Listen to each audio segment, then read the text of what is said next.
Hello, everybody, and welcome to another episode of the Career Revolution podcast series. My name is Licia Dewing, and I'm a career strategist. I'm based in Cape Town, South Africa, and I have the great pleasure of zooming in and out around the world, helping people unlock their revolutionary potential within their careers. This podcast has a very special guest, and I'll share more as we get into the conversation just about how special the guest is to me. But before I give you the name of the guest and bring him on stage, I'm going to give you a bit of his background. He's an Englishman who's living in Chicago. His code word on LinkedIn, if you've read through his profile, is haggis. He qualified with a law degree. He was a lecturer of law, a trainee solicitor, and he's going to tell us all the way through that because right now he is the most reassuringly expensive LinkedIn expert. So without any further ado, let me welcome my special guest today, Andy Foote. Hello, Licia. How are you? I'm extremely well and honored and excited to have you here in the humble Career Revolution studio to get to talk about your story, not the stuff and the amazing things that you do within the LinkedIn platform that thousands and thousands of people around the world have kind of signed up and tuned into, but to understand where did the solicitor, the trainee solicitor, the lecturer in law end up into this incredible global platform doing such amazing things and shaking us all up. It's a haphazard, entirely accidental journey with absolutely no plan, no strategy, and it just happened. It occurred. Isn't that the best way that the most phenomenal careers do develop? Haphazardly and without planning. So at what point did LinkedIn, I mean, you are a bit of an HR guy too. You've had some recruiting experience too, which is interesting and fascinating. So I saw how the LinkedIn connection started to perhaps bubble. I mean, 2005 was when it was born, right? No, yeah, 2000. Yeah, I think thereabouts. And I was a late joiner. I think 2008 is when I jumped on. So I was, I wasn't the first by any stretch, but yeah, I joined it. I'm just the synopsis of my career is got a degree in geography and history, and had a really fun time studying or not, and then my parents sat me down and said, "So what are you going to do now?" And I said, "Well, I had a minor car collision." And I sat in a room with this young gentleman, and I quite fancied doing what he was doing. Well, he was a lawyer, helping me with a car collision. So I might want to do that. Okay, I suppose we'll have to fund you then, says the parents. Yes, because second time round in the UK, you do have to pay for a postgrad degree. So I went and got my law degree. And my articles, I did it in Scotland. So there's the law degree and then there's the articles, which is on the job training for 2 years. And after that 4-year slog, I decided, yeah, I don't like the law. I don't think I'm going to be a lawyer. My parents were very, very nice about it, and they didn't give me a hard time at all. So then I went to legal recruitment in London. So I went from Scotland, where I qualified as a solicitor, down to London, and I helped get jobs for lawyers. So I was kind of keeping the nexus with the legal background, trying to make the most of that. That was a hothouse recruitment setup. We were literally in the top of a house. On the one side, we were placing lawyers. On the other side, we were recruiting them. So we were doing both sides of the house, and that was fun, frenetic, but I was kind of getting burnt out. And then I saw a job advertised with Britain's one and only business lobbying organization, the CBI, Confederation of British Industry, and I went into account management there. Did that for 5 years. So I would sit down with CEOs and say, "Hey, how's it going?" And they would tell me all of their issues. I would funnel them back to my colleagues on the policy side, and we would do the lobbying on their behalf. And the reason government preferred that setup was because we could, of course, do a lot of stuff anonymously, but also, with the might of having all these members behind us, it was quite an efficient setup.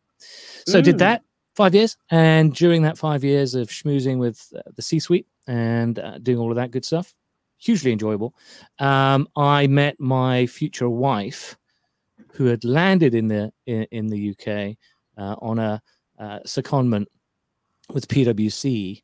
And when we got serious, I decided, okay, I need to go to the US and live there. And I married her, and then I got into HR consulting, did that for a while, and then I was a stay-at-home father to our one and only firstborn. And during that time, with her on my knee, I was on the laptop and I was discovering LinkedIn around 2008. I thought, oh, this is amazing. This is fantastic. Hold on a second. Are you saying that I can build communities, groups, on any subject at all, and further, people will join these groups? Yes, that's exactly what happened. So I started my LinkedIn education by creating groups and building these communities. And then I started writing about what I learned. Go ahead.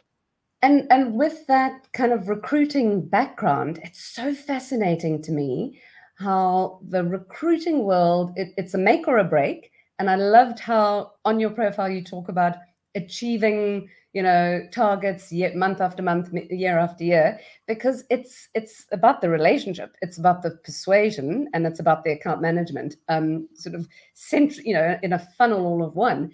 So with that recruitment background, your mind would have gone, oh, LinkedIn, this is so much easier to find people to hire and to, connect with people and everything. It was the most phenomenal tool when it first launched. I too have a recruitment background, and it was phenomenal. It was like, you mean in one place, we can just see the competition. We can just we can keyword who we need to hire for our roles.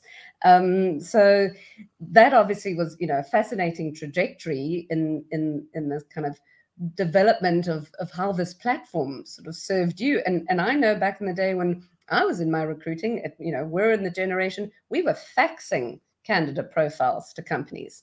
So from that top hothouse tower that you referred to, it was the good old fax machine. LinkedIn was, and the way in which we work today is phenomenal with the platforms that are about.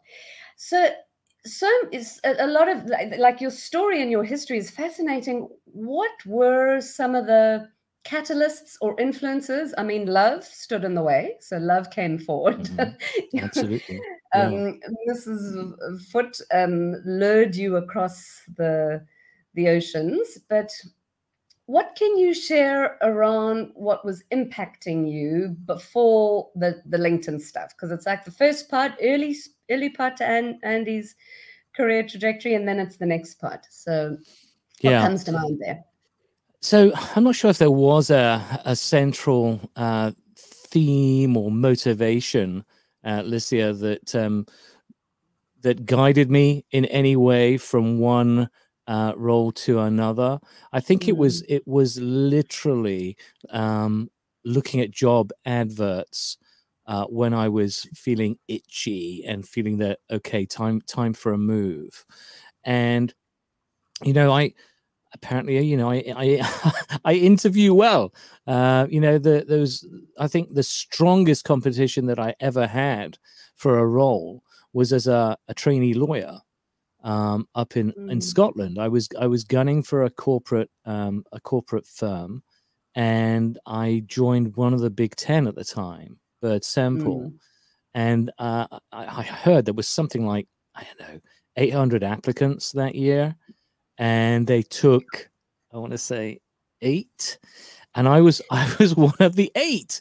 And one part of the interview was lunch with some of the partners, and most people would be super afraid of that scenario. Jumping into it. Yeah, and I thought, this is mine to lose. If I've made it this far, I realized that the choice had more or less been made, right? I would have to F it up so badly, right, that I don't get an offer at this. They wouldn't waste their time. So I had already looked at the odds and thought, yeah, all right, this is the strategies. They just want to make sure that we can be ourselves. We're composed, and we don't let the stress, the pressure get to us. And that's exactly what I focused on doing, is just, being myself. And I was not one of the first to get asked a question, which is always harder, right? So I was always luckily towards the end of the question train, by which time, of course, I could analyze what my fellow candidates had said, and B, I had plenty of time to think of my own response. So yeah, I was gratified, but not surprised to get the offer letter. But that was the toughest. But there's been no sort of central theme to what I've done career-wise. I want to put to you that the central theme was, when you talk about the story of the conversation that you had with your parents, I want to try this law thing. All right, well, son, we'll support you. If anything, the central theme was you being given permission to do the stuff that you thought would keep you curious, or hold you curious, or invite that curiosity. You were not, you got to go do the law, get a job. That was not it. So your central theme comes from the upbringing that you would have had. My sincerest apologies in Scotland, English in Scotland in Chicago, not just in Englishmen in Chicago. But quite all right. So that central theme is really what powered you through. And there are those amongst us who didn't get the overriding message of the status quo. So you were able to go, I'm not enjoying this law, let's try the lecturing. Oh, this isn't interesting, I'm going to go into recruitment. And you sort of self-propelled yourself through that, finding success, but following the thing that kept you engaged. And it seems I'm hearing what engaged you was the people. It was the people, it was the people, the people. Yeah? Yeah, absolutely. You say permission. I had the best support, set up possible, right? So my parents would gladly pay for me to have that second stint at further education, and further actually get a certification, get a professional qualification, and of course my mother loved the idea of having a lawyer in the family as her son, right? So that obviously scored me lots of brownie points, and I wanted to achieve that for her. Absolutely. My dad was much more laissez-faire. His advice to me was, son, I don't care what you do, right? As long as you're happy. And that took all the stress off my shoulders. And he's a self-made man. He was a senior non-commissioned officer in the army, very well read. And I looked at him and I thought, you've achieved what you have, but you're incredibly smart. You're happy. He had a fantastic life in the army. They took great care of him and us. And I had a great springboard for to do what I wanted to do. And I'm very lucky. First in the family to go to university, and proud of that, without a doubt. How is that going to change or affect your parenting and career advice to your one and only child? I'm a complete opposite. I'm a nightmare. I'm like, no, honey. 100% maximum performance all the time. Don't be distracted by the boys on the adjacent field when you're practicing a softball. They do not matter. No, I'm a bit of a do as I say, not what I do. And she doesn't know really what I do on LinkedIn. She doesn't understand, whether or not I've achieved anything. She has no. In fact, the other day, Licia, she said, "Yeah, we were talking about social media." I said, "Darling, I'm in social media," and she am social media on LinkedIn. Yeah, she rather dismissively said, "LinkedIn's not social media." So she's obviously talking about Insta and TikTok and Snap, and I totally get it. So yeah, I obviously want the best for her. Right now, I'm trying to understand, where her strengths are, what are her talents, and it's just like it was impossible for me to understand my trajectory back then. I find it equally beguiling and puzzling. It's too early to say. We can but just give warmth, give support, and make sure that she's, as fully supported as I was, and I'm sure as you were. Well, absolutely. I mean, it's a little bit like in my household, the analogy of the hairdresser whose children have badly cut hair, or the dentist whose children have cavities and molars. In a broader sense, my equally one and only child is due to turn 18 and is in her final year of school, which is in South Africa, we call it your matriculation. You get your matric.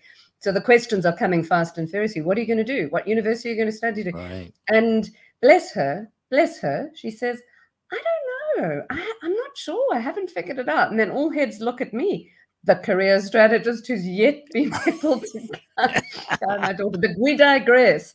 I wish your daughter all the best and hope that she continues to not think that LinkedIn is where it happens, because it's fine. Keep her in oblivion, keep her oblivious for as long as you can. It's fine. Who knows? In a couple of years, when she's at matric, the same stage, right? It'll probably be a chat GPT or AI search engine that's replaced something like LinkedIn. So she may have a completely different, newly developed tool set at her disposal. It's changing so rapidly. Absolutely. So I started saying, what were the career influences or things that sort of shaped your career? And we've definitely got freedom to explore and huge helpings of curiosity, because I know you to be somebody who will get bored quite quickly. And as soon as you're bored, it's like, what's the next thing? And if anything, let's talk about the time that you're in right now. I mean, fast forward to right now, the present day, or it's actually a decade from the time of being reassuringly expensive LinkedIn expert, coach, and writer. And that brand has evolved and developed as you have, as we all have, and as the platform has evolved and developed. What was that catalyst for you? So you're here looking at this platform, realizing, great, cool. You were the stay-at-home dad, so you had the time perhaps to explore. And then all of a sudden, how did you just step into it? What was the thing, for anybody listening? Where did that begin? That's a revolution in its own right. And I'm been so excited to ask this question. Yeah, I think the biggie for me, Licia, was writing. Writing is for me second nature. So I've always been able to express myself fairly well, I think, with my writing.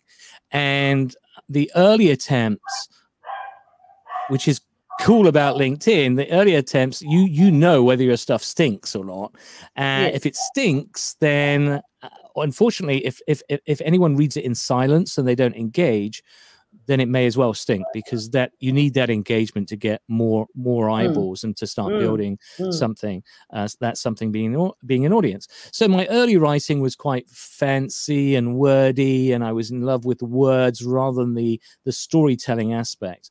And then I decided quickly to pivot to, all right, listen, I'm going to write the way that I speak. And once I did that, a couple of things.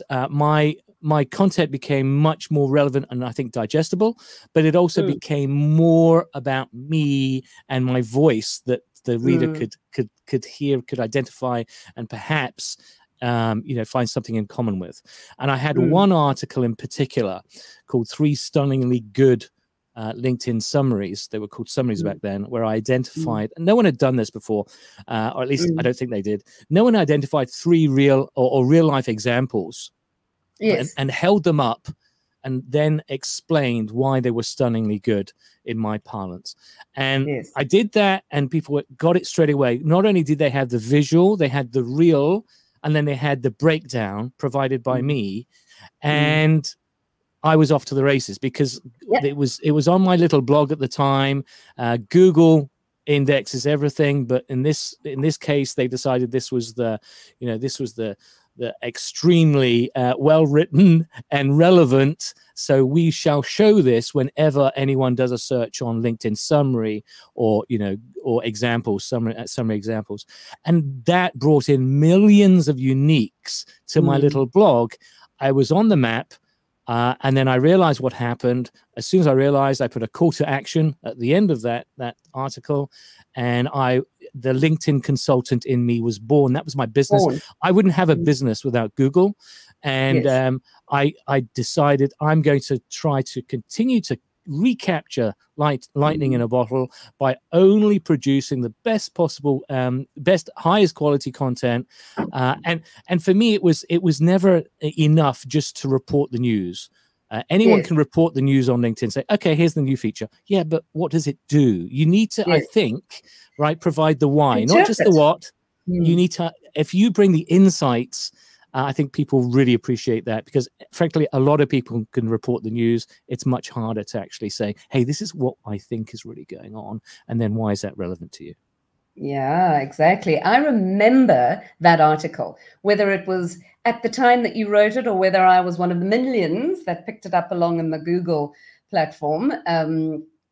But I remember that. And I remember my first impressions when I landed on your profile and started to follow you. And I mean, gosh, how different the platform was back then. It was so vastly different to what it looks like now. I remember thinking, he's so relatable. He's like all of us. He's so, because it had that LinkedIn was the expert, shoulder pads and suits and booted and whatever. And you were a breath of fresh air from the start and continued to be, because of your being who you are, bringing that element of curiosity and staying, keeping your community, readers and audience and people that follow you completely refreshed with something new all the time. So yeah, personality will get you a long way. That's for sure. The more you can inject your personal whatever it is, objectives and character and personality into what you write, the better the whole thing for the reader. Absolutely. So where to from here? I mean, the exciting thing is that you've launched Optima Blue, this uber cool, uber discerning, unique, and what's the word I'm looking for? I don't want to. It's a brain trust and a collective, and then collective. It's a club. I mean, it's all of the above, and several colleagues or compatriots have done something similar, and I think it's a smart move to try and capture some of the followship and to put it in one place, or in our case, multiple channels. So that's the similarity, but where the similarity ends is what I still have to launch is the fun aspect. So I've been experimenting with a game show type approach, where people can drop in when they're available, and it's similar to podcast light, and it's similar to some of the game shows that I grew up with, but it's making people feel relaxed about sharing themselves, with the only agenda is, again, to bring your personality and to have fun with friends. And I think LinkedIn desperately needs that, because there's far too much on LinkedIn of you should do this, or just outright cringe, where people are either trying to overshadow others, or they're far too interested in their own success. So there's too much teaching, there's too much boasting, there's too much ego, cringe. too much ego, too much. I've now got too much ego. Absolutely, you said something so distinctive right now. You said it's "and with friends," and the words that I was grappling to describe what my experience was way back when, coming across your profile and seeing this relatable, everyday guy who's sharing such amazing, refreshing things, is I felt as if I was forming part of your community, and we were with friends. Were we, representing ourselves professionally? Yes, absolutely. Did we have a personal life outside of our professional? Yes, and some of us shared about that. But there was this commonality of we were all very different, but we were amongst friends. Something about that you said immediately connected with me and struck a chord. So, that's what I experienced and have experienced. And I'm excited to be one of the early members of the Optima Blue founding community. I mean, I think it's fantastic. One of the founder members. Yeah, I think that's it's the proximity, I think, on LinkedIn that is often lacking. That although we have followers and then even our first degrees, how well do we truly know any of those cohorts? And I'd say not well at all. I mean, Dunbar's theory of only really being able to establish meaningful relationships with 150 people or so, that's kind of accurate. And Optima Blue is around that region, and the part of the design is to certainly make us feel proximate with to one another, but also to build those relationships, make those relationships a little more bonded, a little more stronger. I think is the role, the purpose, is the key there. Yeah. So how do you feel about where LinkedIn's going to be for the next 5-10 years? And the other thing that I have to say about the with friends element of being within your community is that you are very vocally critical of LinkedIn, the very platform.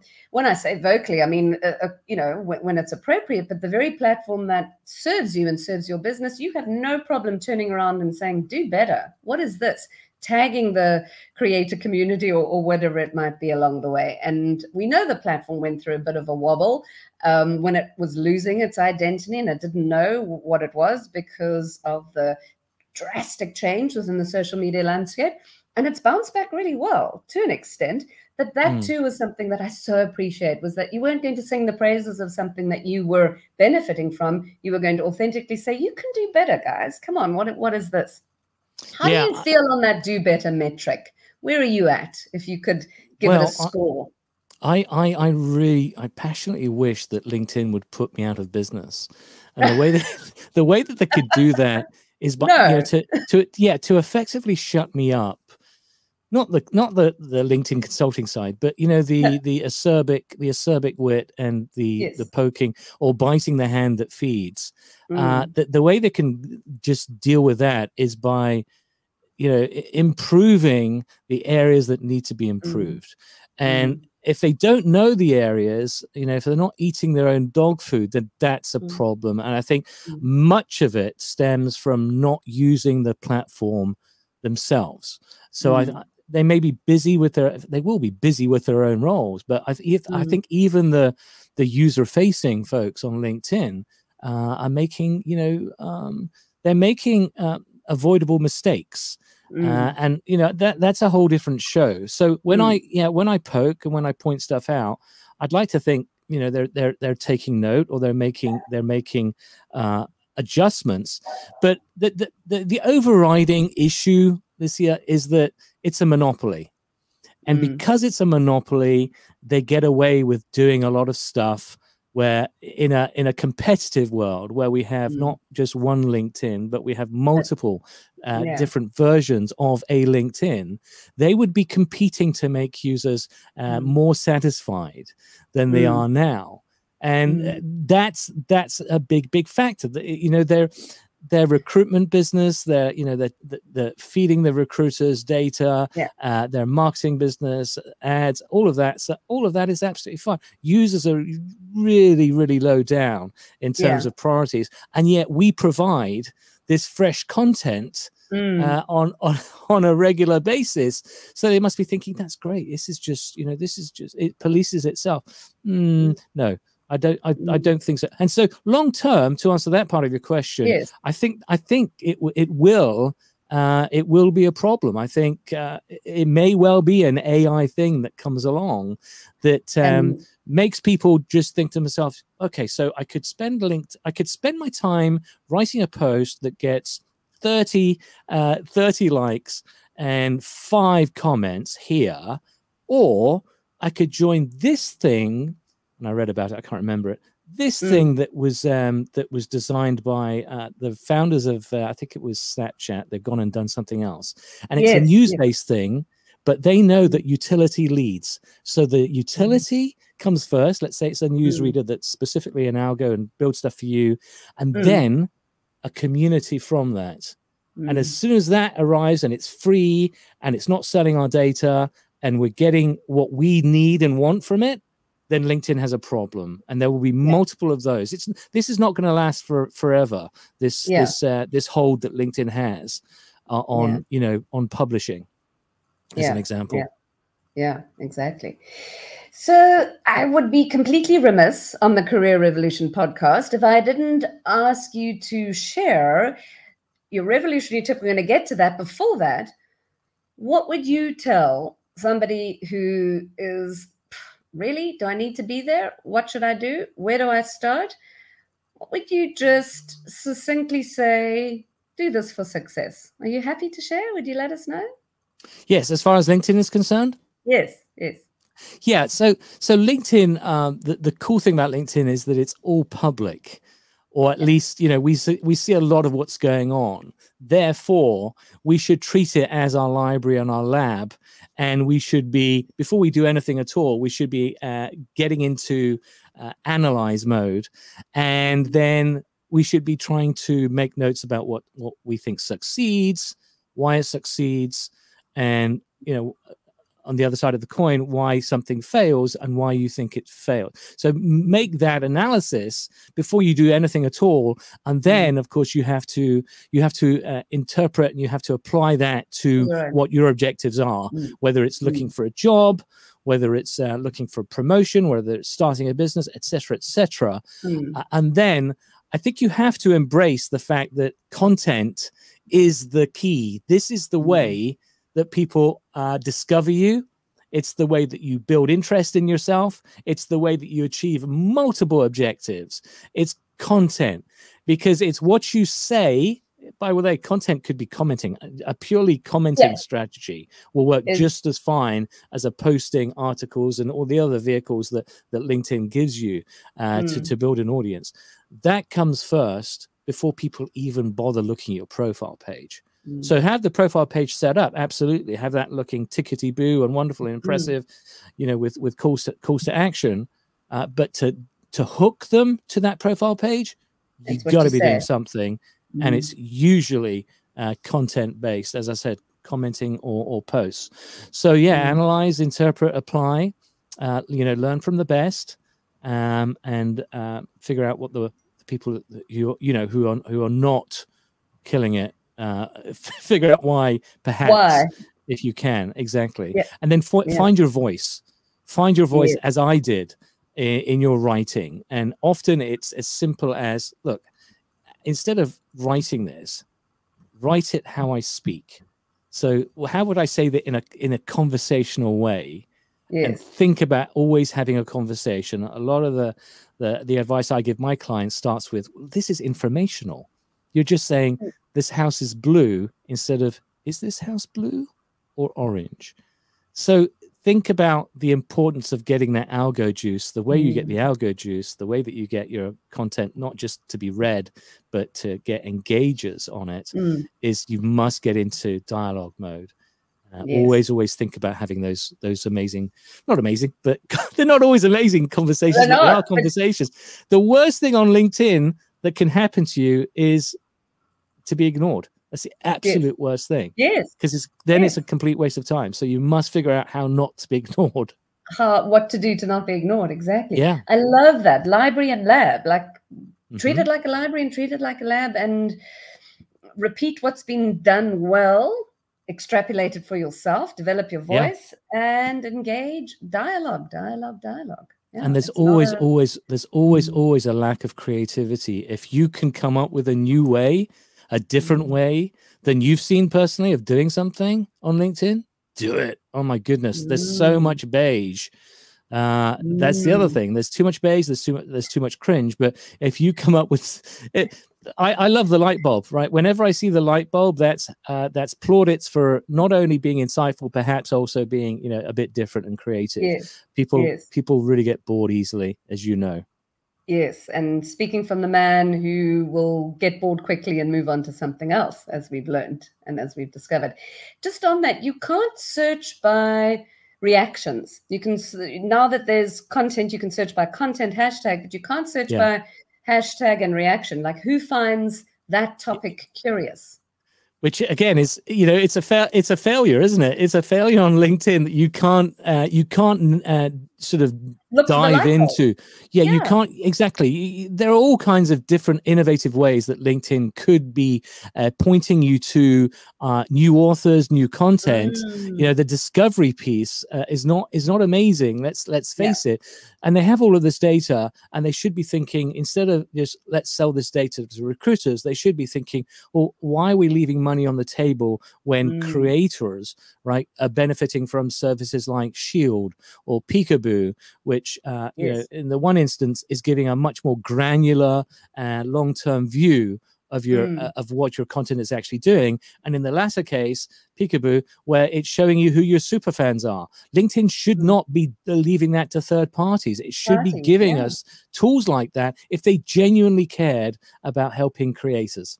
End of rant. There we go. Interesting. If they genuinely cared. No small coincidence that we'll be launching this LinkedIn Live for them all to listen and hear. Andy, moving on, please give us your revolutionary tip in terms of doing the things that you might have done and you've done to help serve somebody who might be listening to this saying, I see a little bit of him and me, or there's a little bit of similarity there in my story. What would you say? Yeah, so I would say that if you've been worried about doing something, if you have been perhaps overthinking about putting yourself either, as we're doing now, in front of the camera, or doing something different than you normally would do, I would say embrace and just jump in with full feet. Often you won't truly know whether something's going to work or not unless you actually do it and you take those steps. So I think that's a clarion call for get over yourself, don't overthink it, certainly let your personality fly. Also, don't worry about being weird, because weirdness is okay. Weirdness differentiates us from other people. I'm fairly weird, and and I think the sooner you realize that we all wake up, I'm going to get into cliche country, we all wake up and we put our trousers on in exactly the same way. There's nothing that I'm doing that you can't do too. There's nothing at all stopping you from doing, what you and I are doing, Licia. So get in there, have fun. Life's too short. I'll end with this quote. David Niven, who's a very funny English satirist and actor, he said, if life's a stage, why wait in the wings? There it is. There it is. Andy Foote, thank you. Thank you for sharing your story, your unique trajectory. Thank you for letting me question and unpick some of the revolutions along the way, and for giving so abundantly as you continue to do in such a super cool, we're just amongst friends way on LinkedIn. It wouldn't be half as fun, half as weird, but half as exciting if you weren't on it. So thank you. Thank you. Thank you. And thanks for sharing here on the Career Revolution podcast. Thanks so much, Licia. I really appreciate it and enjoyed it. Cool. Thanks. That was fun.